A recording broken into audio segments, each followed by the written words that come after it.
Hi hello welcome welcome back to my channel CA miles. And आज मैं आपको वो एक टिप्स बताऊंगा जो मेरे सीए फाउंडेशन के एग्जाम में मेरे को हेल्प किया था लास्ट मंथ में। आपके पास ज़्यादा टाइम तो नहीं है, मैं ज़्यादा चीज़ें बता के आपको आपके दिमाग को नर्वस नहीं करना चाहता, बट मैं वो चीज़ें बताना चाहता हूँ आपको जो आपको एग्जैक्टली आपको सुनना है। हाँ, मैं कुछ चीज़ें बताऊंगा आज जो आपको एग्जैक्टली सुनना है, वो चीज़ आपको मोटिवेट करेगी एंड आपको सही राह दिखाएगी, आपकी फाउंडेशन के एग्जाम को क्लियर करने में आपको हेल्प करेगी। The first thing is, if you have done whatever you have done, kindly summarise it. एक पेज में लिख लो आपने क्या क्या किया है, कितना पोर्शन किया है, and also note the thing which you have done are coming in exam और नॉट। मतलब ये बोलना चाह रहा हूँ, क्या वो टॉप मोस्ट इंपॉर्टेंट कैटेगरीज में है कि नहीं, वो चेक कर लो आप। यदि वो चेक कर लेते हो, हाफ ऑफ दी चीजें सॉल्व हो जाएंगी। यदि टॉप मोस्ट कैटेगरी वाली चीजें आपने आगे कर ली है, सही है, नहीं की है तो उठाइए उसे, आगे कर लीजिए।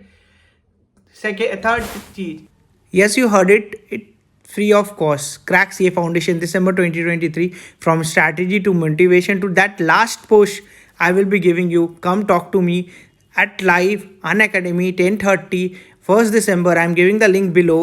Join with that link. Come.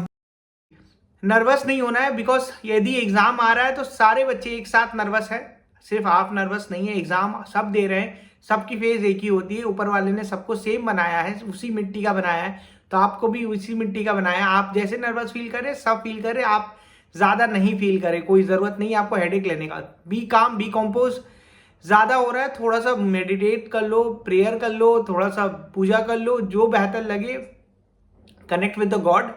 10 से 15 मिनट, 20 मिनट, जितना टाइम मिले आपको, ये कर लो, ठीक है। यदि आपको लग रहा है कि आपके पास टाइम कम है, तो आप देखो कौन सी सब्जेक्ट स्ट्रॉन्ग सब्जेक्ट है जिसमें आप ज़्यादा स्कोर कर सकते हो।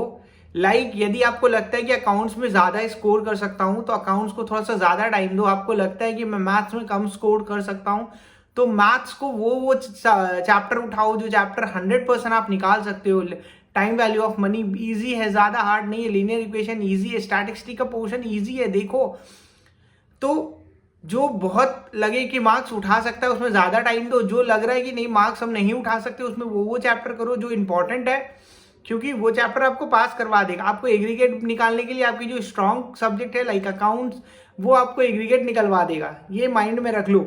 और क्या बताऊं मैं आपको, जो आप सुनना चाह रहे थे वही बता रहा हूं मैं। जस्ट आपको एक पुश चाहिए था कि हाँ, कोई मुझे बता दे कि बस मेरा एग्जाम निकल जाए। हाँ, एग्जाम निकल जाएगा, 100% निकलेगा, आप जिस हिसाब से एफर्ट दे रहे हो। बट ये लास्ट के 15 दिन में आप कहीं भी अपनी एफर्ट को कम नहीं करना, क्योंकि आप एक बार एफर्ट अपना कम कर लिए तो फिर आप रुक जाओगे। बहुत मेहनत करके आप इतने दिन पहुंचे हो, यहाँ पहुंचे हो। आपने अपनी प्रीवियस 3 से 4 महीना, 6 महीना जितनी भी मेहनत की है आपने एक एक दिन याद करो। आप बहुत मेहनत किया है आपने, बस और कुछ दिन की बात है, कर लो और निकाल लो एग्जाम को। प्लानिंग से करना है, स्ट्रैटेजी से करना, लिख लिख के करना। जो भी कर रहे हो, जितनी भी टाइम है उसको एक पेपर में नोट डाउन कर लो और उस टाइम को प्रॉपर कैटेगराइज कर लो कि हाँ, ऐसे करना है, ऐसे नहीं करना है। बस निकल जाएगा एग्जाम, मैं कह रहा हूं, बस करो। All the best to you.